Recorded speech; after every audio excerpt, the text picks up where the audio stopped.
होय, मी जिल्हा परिषद शाळेत शिकलो. हा अभिमान आहे की वाघाचे कातडे पांघरलेल्या शिक्षकांची ढोंगबाजी आहे.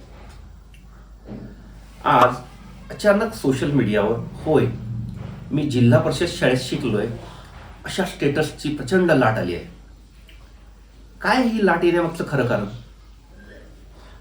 नेमकं वेगवेगळ्या हजारो शिक्षकांच्या स्टेटसला आज होय, मी जिल्हा परिषद शाळेत शिकलोय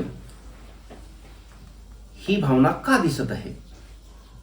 यामागचं खरं कारण जाणून घेऊया वायफाय टॉक्समध्ये. नमस्कार, मी प्राध्यापक राजेंद्र घोराडे आपलं स्वागत करतो वायफाय टॉक्समध्ये. आज अचानक सोशल मीडियावर होय, मी जिल्हा परिषद शाळेत शिकलो अशा स्टेटसची प्रचंड लाट आली आहे. स्टेटस लावणारे लोक कोण आहेत?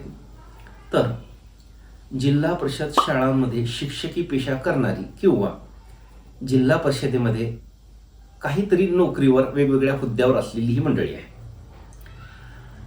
आगामी शैक्षणिक वर्षाकरता जिल्हा परिषदेमध्येच ग्रामीण भागातील लोकांनी आपली मुले जिल्हा परिषदच्या शाळेमध्येच टाकावी, यासाठी ही आतापासून सुरू झालेली जाहिरात आहे.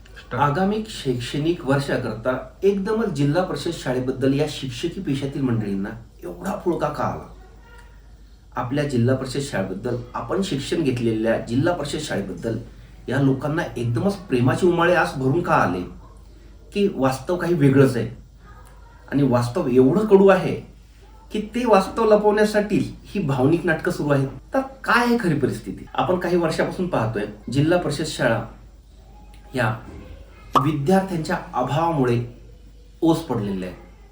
होय, जिल्हा परिषद शाळा बंद पडण्याच्या मार्गावर आहेत. वर्ग ओस पडले आहेत, त्यामुळे शाळा ओस पडत आहेत आणि या शाळा ओस पडल्यामुळं यातील बरीचशी शिक्षक मंडळी ही आता अतिरिक्त होण्याच्या मार्गावर आहे. आज ही स्टेटस लावलेली मंडळी यांना जिल्हा परिषद शाळेबद्दल खरोखर एवढं प्रेम आहे का? ते आज वेगवेगळ्या हुद्द्यावर आहेत, नोकरीवर आहेत, सरकारी नोकरी करतायत, मान्य आहे.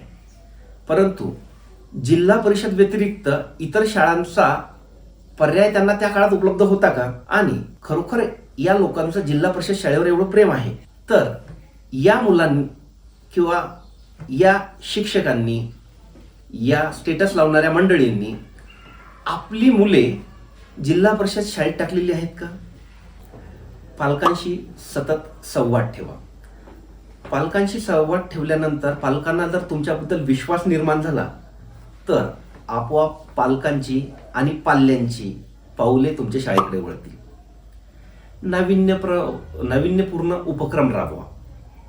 स्पर्धा, कौशल्य विकास, इंग्रजी व तंत्रज्ञान शिक्षणावर भर द्या. आणि सगळ्यात महत्त्वाचं म्हणजे या सगळ्यांमध्ये सगळ्यात महत्त्वाची गोष्ट म्हणजे स्वतः उदाहरण बना.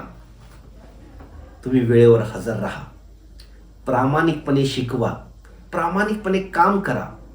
अभिमान स्टेटसमध्ये नाही गुरुजींनो, तो कामातून दिसतो.